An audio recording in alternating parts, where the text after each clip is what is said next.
Hey folks, I'm best-selling author of The Power Zero, David McKnight. In today's video, you'll see part 4 of my conversation with certified financial planning professional Mark Bialik, in which we discuss the most common holes we see in retirement plans. Let's talk about, you meet with a lot of people week in and week out. You're one of our top advisors, so obviously you're very, very busy. I appreciate you being on the show today. Can you talk about some of the greatest holes that you see in people's financial plans? What risks are you identifying that people are most exposed to when they come into your office and they literally had no idea that they were exposed to this risk? Or what are the risks that they say, hey, look, this is the most important thing to me, and I know that I'm sort of exposed. What are you seeing day in and day out? Well, there's a lot there. So the first thing that people are most concerned about is running out of money. So there are studies that show that there's a level of comfort that people have at certain thresholds, and I've read 10, $15 million. I work with those folks at those levels, right? But I haven't met the person yet that just says, I'm fine. I'm not worried about it. Yeah, I'm good. I haven't met that person yet. Most people come in and they say, I'm worried. I'm worried that I'm gonna outlive my money. I'm worried that, because listen, if you've got that level of assets, you're probably spending more than someone with $1 million. So that's the number one worry. So that's what people are coming in.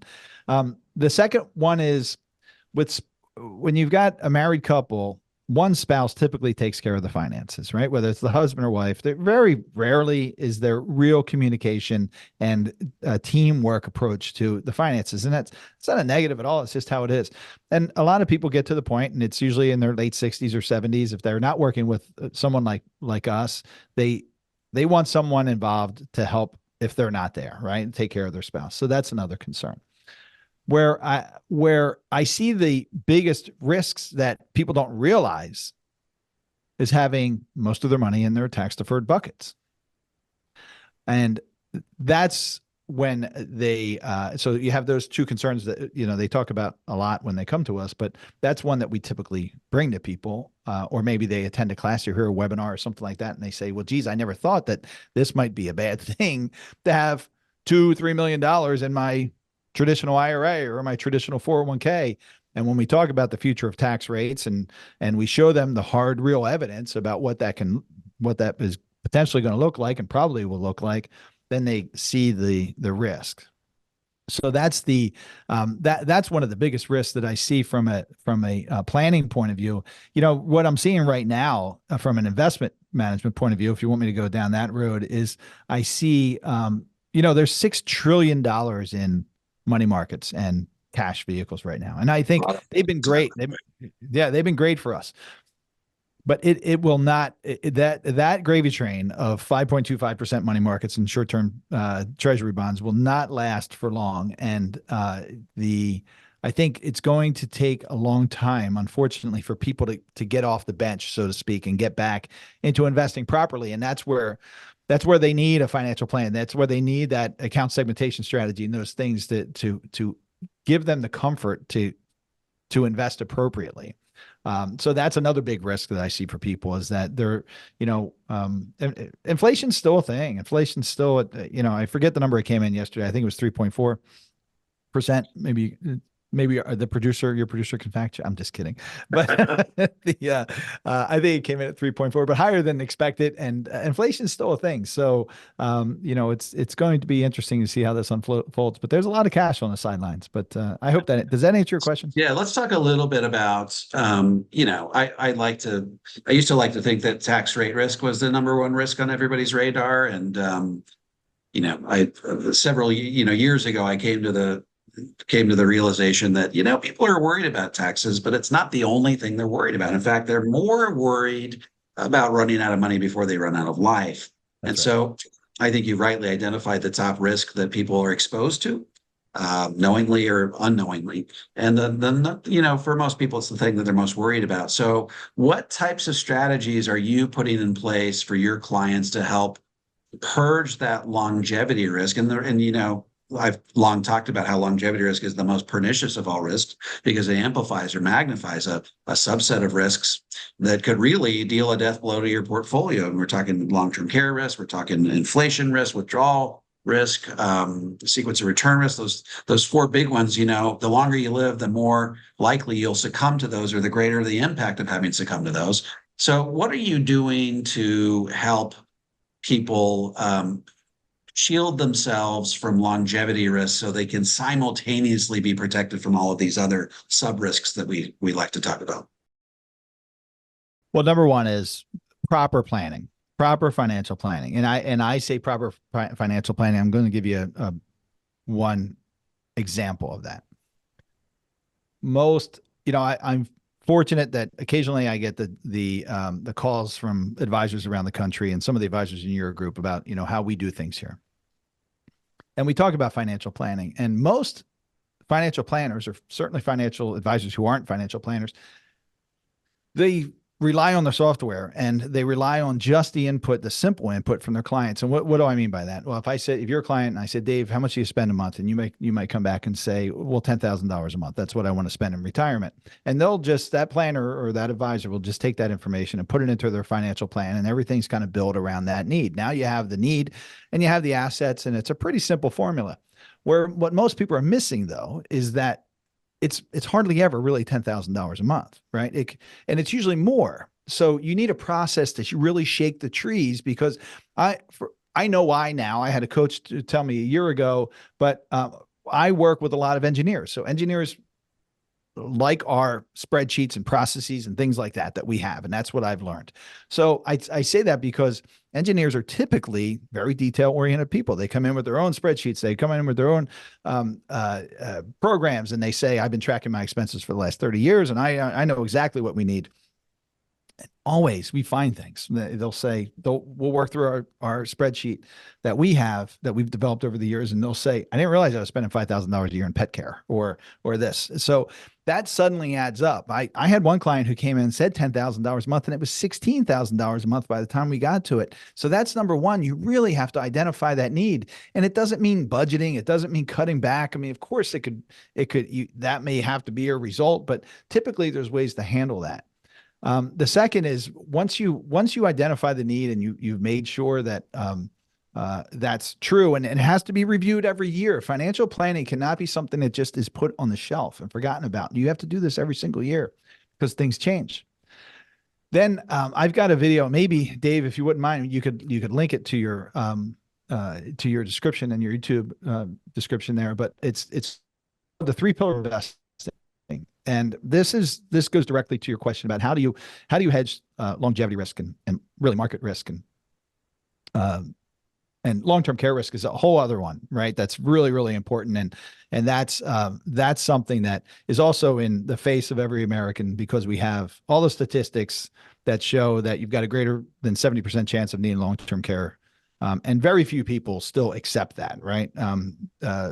It takes a while for people to understand that, yes, this is something we should plan for. Generally, I don't know if you'll agree with that or not, but if we're talking about longevity risk and market risk, I have a video that I call the 3 pillars of investing. So the first pillar is what I say everybody does. Everybody, whether you do it on your own or you have a professional who manages your money, they do something called asset allocation.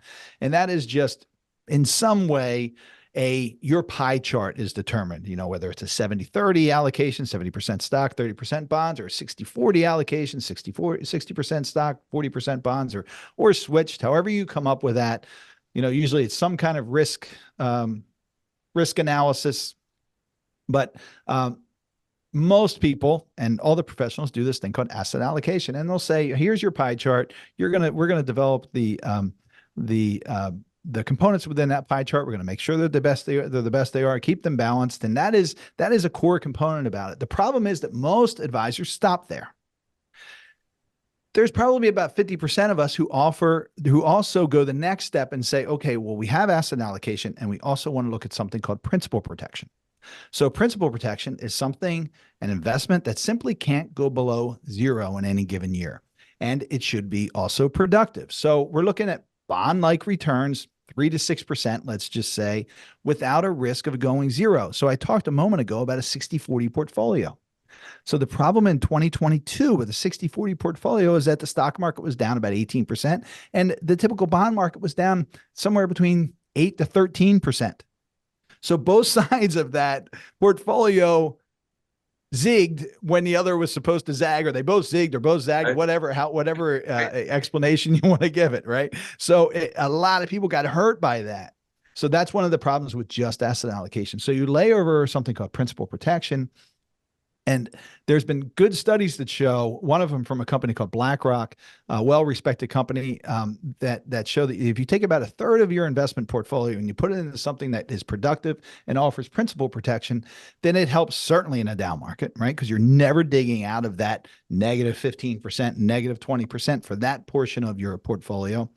And you can get, even if it's modest returns, because you're never climbing out, you still, it helps certainly in a down market, and even in a normal market, it's very productive. Of course, if you have a screaming bull market over the next 20 years, you're going to get lesser returns, but most people aren't looking for squeezing out every percentage return that they can get. So that's important. So first pillar is asset allocation. The second pillar is principal protection, and principal protection is important, as I said, and only about, this is kind of just my loose figure, about 50% of the planners out there do that, right? Now, the third pillar is what I call account segmentation, what Dave calls time segmented investing. And I always use the description of, this is done by very few people because it is like plowing a field with the ox pulling the plow. It is a tremendous amount of work. Hardly anybody does it because it's a tremendous amount of work. But it is simply identifying how much you're going to need for periods of your time, whether they're 3-year segments, 4-year segments, or whatever your method is. And if you need $300,000 in the first 3 years, that should probably right now be in cash. This is not a recommendation, but I'll just share with you that our segment 1 portfolio is money market accounts and short-term treasury bonds. And then you ratchet it up more aggressive as you not as you age, but as your timeline is stretched out. So where your most aggressive money is you won't need it for 13, 14, 15 years, or maybe never at all. We call it a legacy longevity portion. So that is a way, using those 3 pillars, to say, first of all, you identify what your risks are and where your money should be laid out in the plan. Now, how do you protect some of it so it doesn't go below zero? And how do you figure out where your spending needs are going to be along that timeline? We're going back to those withdrawal rates. When your withdrawal rates are heavier in the first 3, 6, 9 years, because you want to see the grandkids, you want to buy a Corvette, you want to buy an RV, buy a new house, whatever it is, or just live in your retirement, and your costs are higher, where's that money coming from? You have to be able to count on it. What I found, I say it helps eliminate that worry zone that people have in the first 3 years of prior to retirement, typically 3 years into retirement or so. When you can point to an account, when the markets are crazy and Kramer's yelling into the microphone and everything's red, and you can point to an account and say, this is the money, this is where your money's coming from for the next 3 years. And that is actually not down, it's up. That then for the next 3 years, so from years 4 to 6, that account is also up. Or maybe it's down slightly. But all the craziness you're hearing, we're not even seeing that until 10, 12, 14 years in your portfolio and the volatility. Is that making sense? So I jokingly tell people, what's the difference between now than in 2024 compared to the Great Recession? And most people say, well, I could recover from that because I was younger. And I jokingly say, well, I just made you 10 years younger, right? Because now you can recover. That money can recover because you not only want to help eliminate that worry on that worry zone, but you also have to worry about hedging for inflation and investing against inflation and working, on the behavior side of it, because people worry they make probably not the right decisions. And then people run into this FOMO. Dave, have you ever heard of FOMO? Sure have. What is it? Fear of missing out.